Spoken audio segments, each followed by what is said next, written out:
Hey everybody, I'm Cecily Saylor, the founder of Typewriter Tarot, and I'm joined here by the lovely Claire Bowman, who is a reader for Typewriter Tarot and a teacher for Typewriter Tarot and a wonderful human and spirit. And we're joining forces via Zoom to talk a little bit about the new moon in Gemini, which is coming up on Friday. And we're going to talk about some of the energy that's coming up around this new moon. And we pulled some cards for this moment, and we'll talk you through the cards that we pulled. And then we're going to leave you with a tarot spread that you can do on your own in the days surrounding the new moon. So even anytime this weekend, you can still try this spread, even though the full moon officially is Friday night. So, hi Claire, how are you? I'm great. How are you, Cecily? I'm doing pretty good. Always happy It's to see you. Yeah, it's so nice to see your face. Well, let's talk about new moons. First of all, they are natural phases. When we think outside of just our Gregorian calendar, and we think about the passage of time through a more natural or cosmic lens, the moon is a big regulator for all of us. And so these new moons, basically the moon is blank. It's not reflecting any light back towards us. It's a dark canvas. And going forward in the next couple weeks, of course, the light of the moon will continue to increase and until it reaches fullness. And we can think about that growing light as like an energy that might be working in a parallel way in our own lives to grow us toward something. Yeah. Yeah, I like to think of the new moon as a phase of germination or the very beginning of germinating something new. I love that. And yeah, we can really work with that. And when you kind of join an intention around germinating something with that, I think we can get interesting results, Yes. outcomes, experiences. So let's talk about Gemini. What pops out at you about Gemini? Yeah, so the first thing I think of is that it's the first sign in the zodiac that is in relationship with the mind. It's our first air sign. So that brings a lot of stuff up.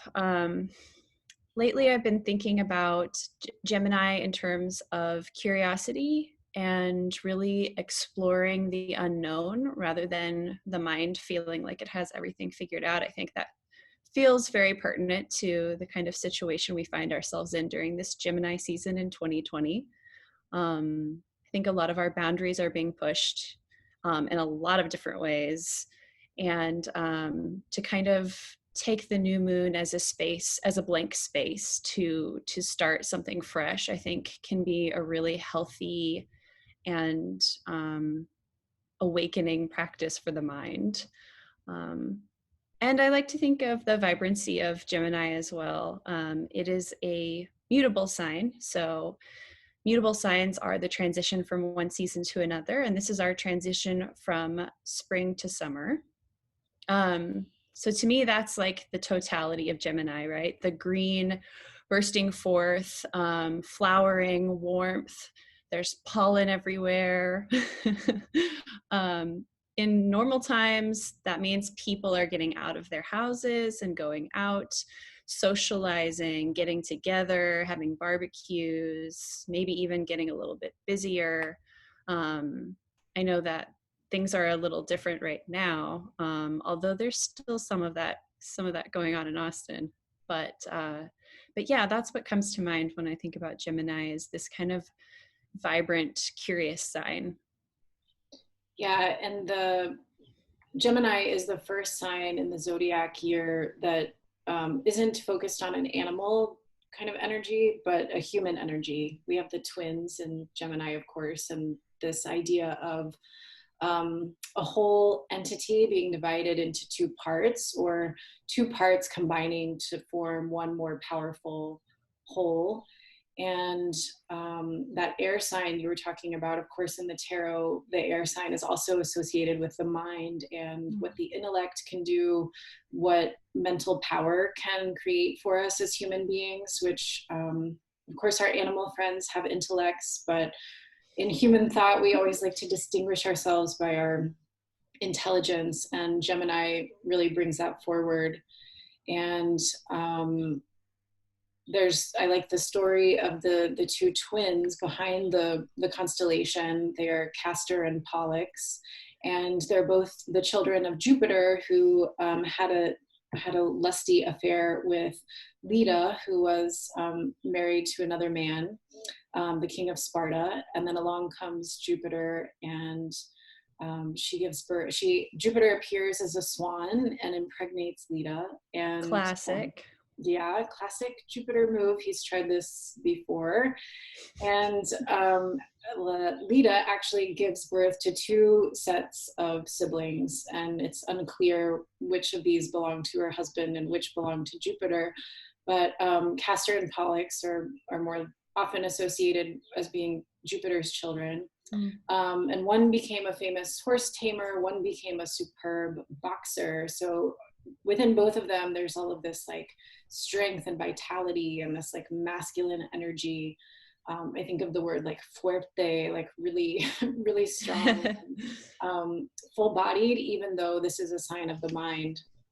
Yeah. And it's said that when Castor lost his life in battle, Pollux was just completely devastated. He was inconsolable. This was his twin. They were, joined from before birth. And Pollux goes to Jupiter, and he asks Jupiter to bring Castor back. And Jupiter doesn't do that, but he honors their bond by placing them both as stars in the constellation that now we call Gemini.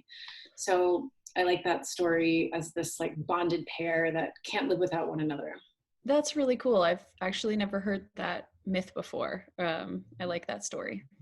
And both of them went on the quest with Jason to find the golden fleece. Okay. Fun fact. Nice. Yeah. Go ahead. That helps kind of round out my idea of Gemini a little bit. I like to get the mythology in the mix. Yeah, having that story kind of deepens it a little bit.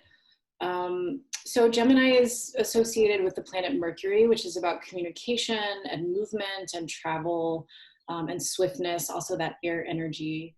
And I think of like one Gemini I know who is like a really great, successful graphic designer. He's also incredibly talented at designing fish tanks and like keeping them alive and having all of this exquisite life blooming in these aquariums that of course I would kill in like 5 minutes. Have an earth sign, I'm sure. And then he, things like gardening or renovating his home, that power of his mind to create and organize really impacts, the world around him. It has quite a lot of power. And I think we put together a cool list of famous Geminis to think about. Yeah. So I really like to think of Ralph Waldo Emerson as a Gemini. Obviously, his essays are so heady and intellectual, and all about knowing the self in a particular way that I think of as being associated with Gemini. And then there's also this kind of green quality in all of his essays. There's a real nature connection, which even though Gemini is a sign that maybe seems like a little bit more of a insular human quality to it, I think that the sort of associations with spring and that kind of metaphor for personal blossoming is definitely there. So yeah, it's a cool Gemini person. I like that. It makes me, another Gemini on our list is Rachel Carson, who's the author of Silent Spring, which was this huge breakthrough environmental book that came out in the 80s that talked about all the toxic pollution that we were growing up in, and that's only increased. So that has a really strong nature element. And if you think about how Jupiter appeared as a swan to father these twins, that kind of reminds us we're not that separate from nature. We're not distinct as humans. We are part of the whole thing. Yeah, definitely. Some others on that list that are interesting is Bob Dylan, who I really think brought a strange, interesting, new, fresh intellect to his songwriting, and was also really mercurial and didn't want people to really understand who he was, Yeah, I think that is pretty clear in some of his lyrics that he's actively trying to not be understood. Yeah, and you'll see him in interviews, he just resists questions Mm-hmm. completely. They're like, what do you mean by this lyric? And he's like, what do you think I mean? So Mm-hmm. some others on the list, just real quick: Judy Garland and Marilyn Monroe, and also our current president, Donald Trump, who maybe I would argue has a little more of that disordered Gemini energy. Yes, the low vibrational Gemini energy, as I like to call it, maybe a little bit of the social aspects of Gemini in their low vibrational aspects, right? Like being distracted and judgmental and too comparative, Yeah. perhaps. Yeah, and like swinging between two things. Like some one day this is true, Mm-hmm. but the next day something the opposite is true. Yeah, duplicitous. Yeah, an ununified Gemini. Yeah, yeah. I also like Frank Lloyd Wright, who's on the list, as someone who really combined the order of the human mind with the kind of wilderness, with the wilderness that comes through, that is nature. You know, combining Mm-hmm. human form with nature was his whole architectural aesthetic. So, um, Very cool.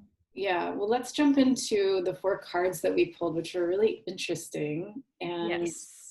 um, Claire pulled two cards, I pulled two cards, and the interesting thing about this is that Claire pulled two cups and I pulled two wands. There are no swords, no air suits here at all, but I did point out that fire heats water to create air. I don't know. Yes, in STEAM for sure. I Exactly. think that what we have going on with our two cups cards and our two wands cards, part of it, to start us off here, is that idea of duality, right? Like two different limbs of the body reaching in different directions, still super connected, but even just in our physical bodies, we can have so much misalignment. So there's like both an opportunity for balancing there and also, unfortunately, opportunities for misalignment. And so I feel like what our little spread is doing, part of what it's doing is showing us, for this particular new moon, we have a lot of fire energy versus water energy happening. And that makes perfect sense to me. There seems to be, like, just in a general sense, obviously a ton of emotions happening, coming to the surface, and also all of this energy of like what to do, how to help, trying to put in the work and the effort, depending on where we are, right, in this particular pandemic, to try to fix things or fix our own lives. It's really difficult to understand where to pour your energy right now, your fire energy. So I really personally feel that duality between water and fire at the moment. Yeah, there's like so much emotion coming through. And also, after being indoors so long and with the weather even getting more warm, and especially in Austin, this is like you said, when like we have Memorial Day week, we have the first long weekend coming up. It's time for barbecues and swimming holes and all this fire energy coming within that wants to get out and play or move. Um, and I kind of like your point about the transition from spring to summer, whereas that spring has more of that cool water energy and summer has all of that Mm-hmm. fire. And you can see that in this reading, or Mm-hmm. these four cards. Yeah. So maybe we line them up so that you can see the wands on one side with the cooling water on the other. And we have the Nine of Wands on the left next to the Queen of Cups. And even if you like, we'll just start here, but I feel like these two are like opposite faces of a shared coin, like that defensive nature on in the Nine of Wands, that Mm-hmm. kind of pushing back and resisting. And to join with Claire's theme around, you know, what she mentioned about curiosity and looking at the self, which we're going to keep focusing on, and which is also why we use tarot in the first place. Mm-hmm. um, that Nine of Wands really reminds me of the resistance that we feel, or the resistance that comes up when we do start to engage in deeper self-examination. We can start to see things that make us uncomfortable or that we don't really want to own. And then the Queen of Cups on the other side is really sitting with all of the emotion that might come up through such self-examination or through the process of curiosity, or bringing curiosity to the self. Yeah.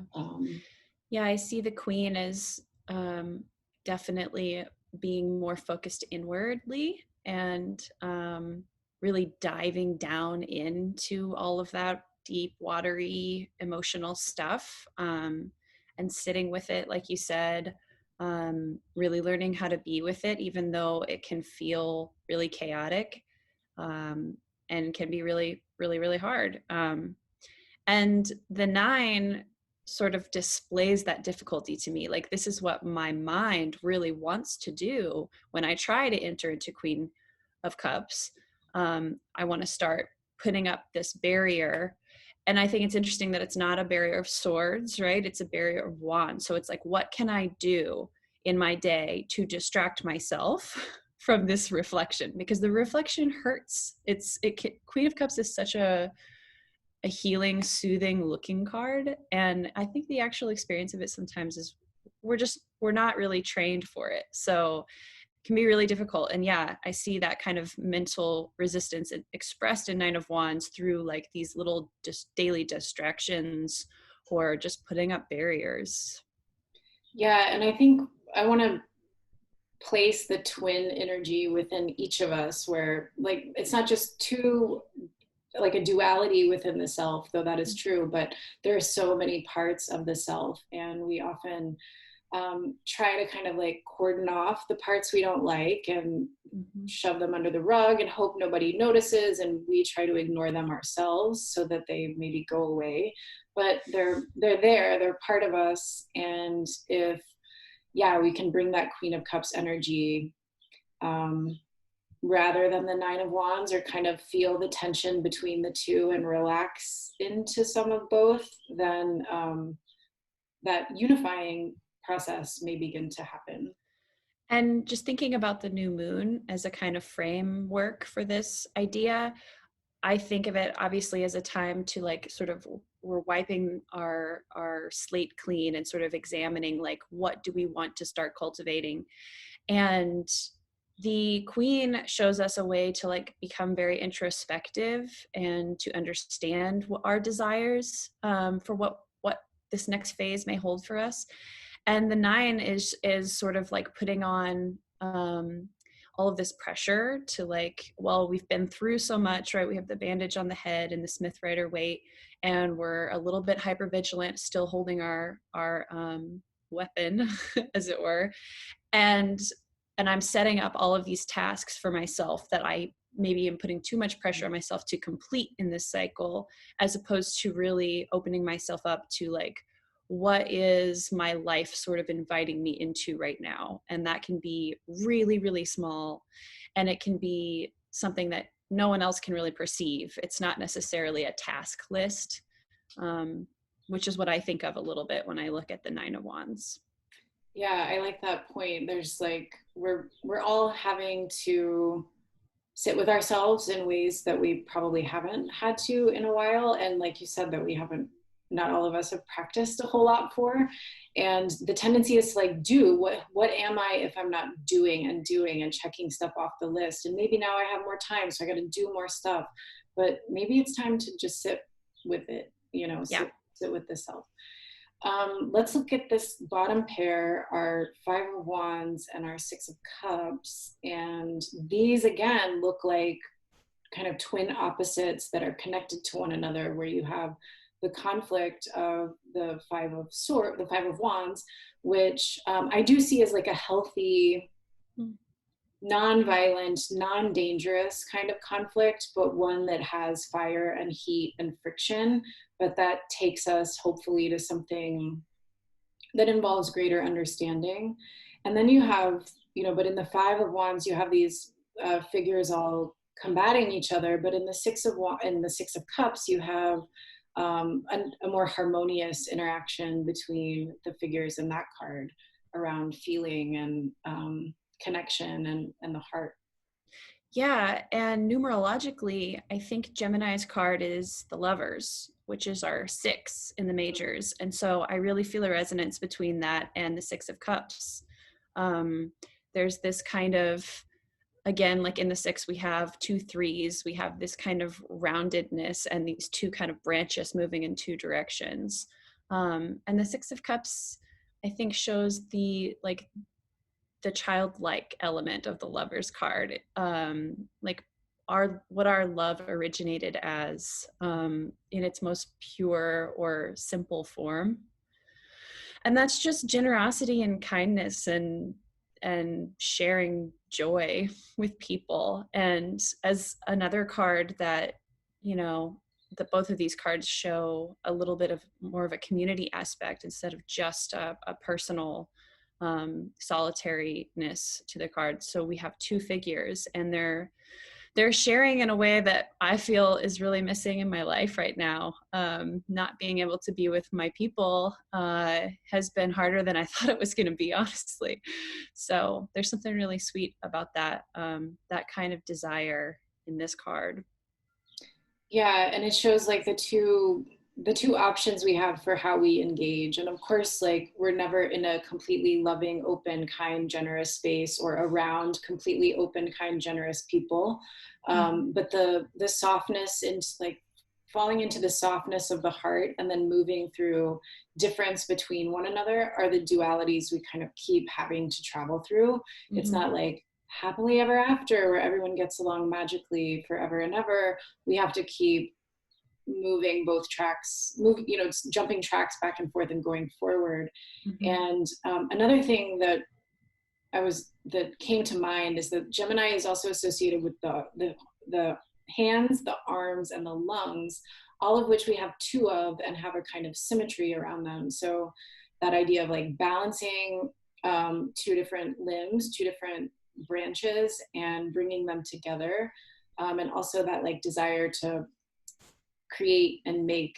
And the combat of the 5 of Wands really feels like all arms up. You can see the arms are doing 2 different kinds of things in these cards. One is Yeah. uh, raising the wands to swat at each other, and the other one is to pass each other this beautiful flower. And like um, which one do we like more? You know? Yeah, and both of these things are necessary. We don't get to just be in 6 of Cups, even if we were capable of it. Like you said, we are not fully capable of just being in the 6 of Cups or embodying that card in our lives. But if we can kind of hold it with the sort of necessary 5 of Cups or 5 of Wands energy, that, yeah, it can be really playful. It can be exhausting, I think, a little bit too. Constantly kind of trying to maneuver for position or, feel your own energy sort of bouncing off the energies of other people instead of just kind of melding together, like in 6 of Cups. Yeah, I think we have to hold them both at the same time. And Yeah, um, that's easier some days than others. for sure. And it's interesting how, yeah, I think you kind of alluded to this, that the top line has kind of is a reflection of who we are in our solitude. Like, do we want to be Mhm. defensive or can we soften into feeling and emotion? And then the bottom line is the self in relation to other people. There's almost like 2 twin sides of this reading where one is like the self, one is the self involved with others. And what does collective effort and collective action look like? In the 5 of Wands, it's coming together to create friction. And in the 6 of Cups, it's coming together to create harmony and safety and warmth and containment. Yeah. Um, so, yeah, go ahead. This is cheesy, but I just thought of it, and I love how the wands are growing and there's green on them. And so I can think of this as like the 6 of Cups is kind of watering the 5 of Wands a little bit, and like that's sort of our wellspring for how we can um, frame our relationships with other people and how we can kind of feed that vibrant combative energy with a little bit of, yeah, love. Yeah, and it makes me think when you say that like the guys in the 5 of Wands are maybe like off out a little out of the village, having their like wand, their little wand fight, and they can come back when they're done, like with a couple bruises, but no major damage, and be absorbed again into like the Six of Cups space. So Yeah. yeah, that how can we work through the friction and come back into find harmony again. Yeah.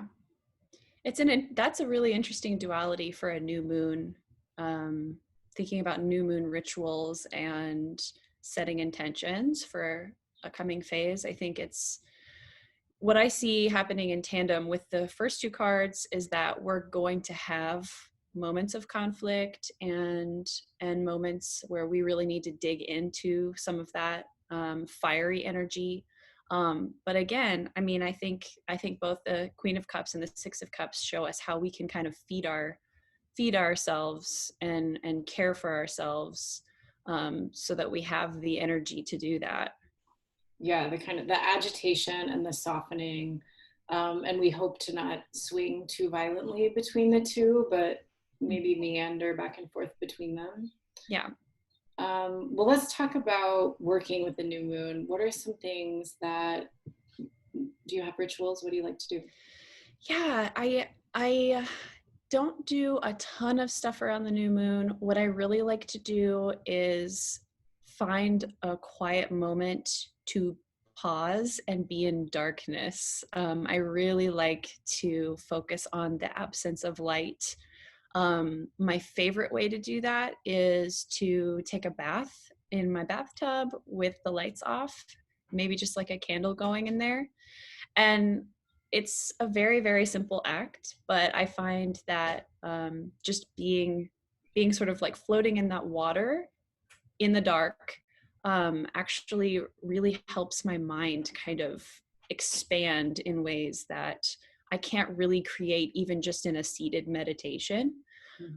So that's kind of my little, personal new moon ritual when I want to set my intentions, because that's important to me, is to kind of, even if it's just mentally, I don't always just write things down. I like to just kind of meditate and focus on what my intentions are for this coming 30-day cycle. And yeah, I think that being in the sort of dark space of my bathtub really helps. That sounds very Queen of Cups, It actually. is very, yes. Yeah, and I thought about even just going outside to notice the deeper darkness, and maybe sitting, outdoors at night if you have a safe space around your home, to kind of imagine what can be created before the lights get turned on, like in this void or in this blankness, what do you want to build and nourish and germinate, like you said. um, yeah, and because the Gemini sign is associated with hands and arms and lungs, there might be something, if you have if you're quarantining with a buddy, that might be good to share hand massages or arm massages, or do breath work, focusing on the breath and the lungs in a meditation to kind of honor that part of the energy. I always like to go in my little tarot sanctum here and work through a spread that kind of fits with that energy, and also journal as I do it, and usually sleep on it a day or two and kind of watch and circle back to what I think the cards are trying to show me.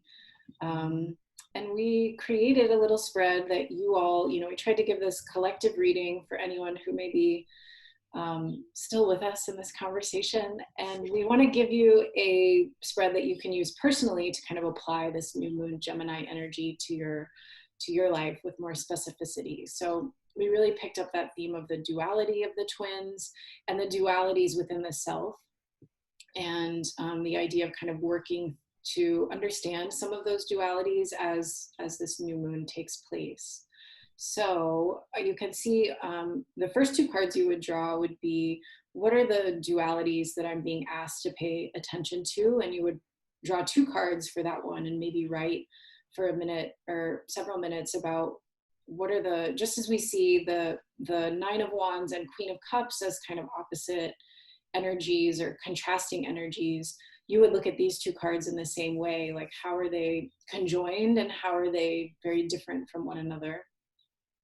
And then your next two cards would be ways of working with the energy in both of those energies. So let's say looking at our Nine of Wands, Queen of Cups duality, we might ask, how do I work with this Nine of Wands energy in my life right now? And then with a separate card, how do I work with the Queen of Wands, the Queen of Cups energy right now? They're all just blended together. It's all so yeah, looking at your two dualities, asking how you might work with each of those energies, and then finishing with a single card that asks what can be gained, or what might be the promise, or what is the combination we might experience, or you might experience when working with these two dualities and trying to find some unity and bringing them together.